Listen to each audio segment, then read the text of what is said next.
Il y a une distinction recherche et enseignement, je Ah ouais, trouve. ça Tu c'est sais, sûr.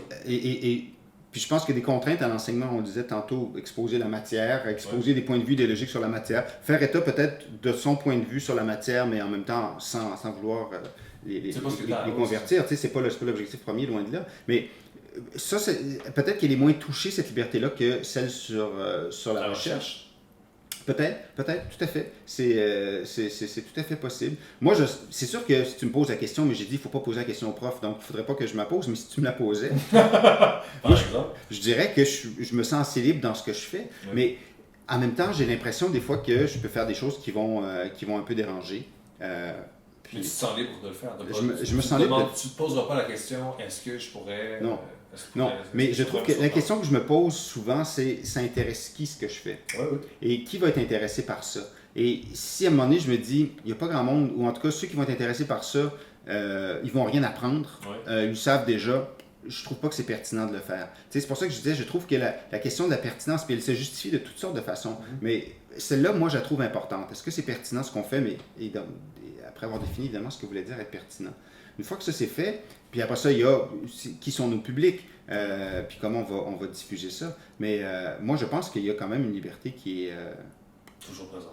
bon, enfin, qui est assez présente. Mais les contraintes, après, sont des contraintes institutionnelles, les contraintes financières. Évidemment, si on te demande d'enseigner beaucoup, de diriger beaucoup d'étudiants, etc., ben, tu as moins de temps pour la recherche.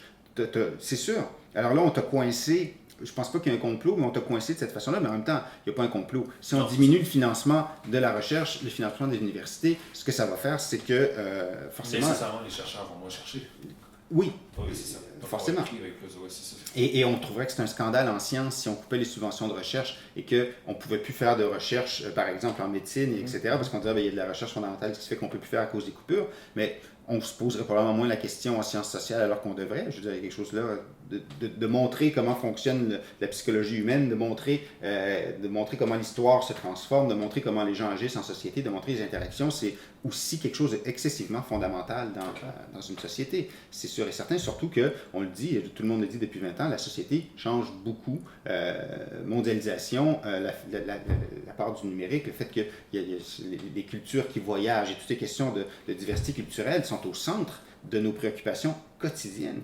Je veux dire, il y a un enjeu quotidien qui est clair. Donc, un intellectuel qui se penche sur la diversité culturelle, à mon avis, il est loin d'être déconnecté du monde. Il est au contraire en train de réfléchir à quelque chose qui se passe. Évidemment, s'il n'y avait aucune diversité culturelle, ce serait intéressant aussi de réfléchir à ça, mais on comprend qu'il y aurait peut-être moins cette urgence d'y réfléchir parce qu'il n'y aurait pas de problèmes sociaux. Je veux dire, si c'était toute la même société, s'il n'y avait aucune différence, ou si les sociétés différentes vivaient chacun dans des régions et n'avaient pas le droit de communiquer parce qu'il n'y aurait pas de moyens de transport, par exemple, ben, la question aurait une autre pertinence. Je dirais qu'elle n'aurait pas, je ne dis pas qu'elle n'aurait pas, mais elle n'aurait une toute autre. Ça deviendra du domaine de l'hypothétique. Oui, mais en même temps, c'est pas inintéressant, Non, parce qu'on pourrait se dire, un jour, peut-être qu'il y aura des échanges, et qu'est-ce que ça veut dire? Puis ça nous en apprendrait aussi sur nous, qui on est, parce qu'on se comparerait à d'autres, donc ce serait pas nécessairement inintéressant. Je pense qu'il y a une pertinence sociale, puis une pertinence scientifique. C'est la pertinence scientifique, c'est est-ce qu'on a déjà travaillé ça, puis qu'est-ce qu'on a dit là-dessus? Et en principe, en tout cas, certainement quand on fait une thèse, mais même quand on fait un article un peu sérieux, on essaie de peu de faire état de ce qu'on a pu dire sur le sujet pour montrer que là, moi, je vais essayer de dire un peu autre chose que ce qui a été dit. Sinon, c'est pas intéressant de dire ce qui a déjà été fait. L'originalité. Oui, et ça, je dirais, le plus gros défi des universitaires, enfin le plus gros, peut-être aussi gros que la liberté, qu'on ne sait pas trop ce que c'est, mais c'est d'être original.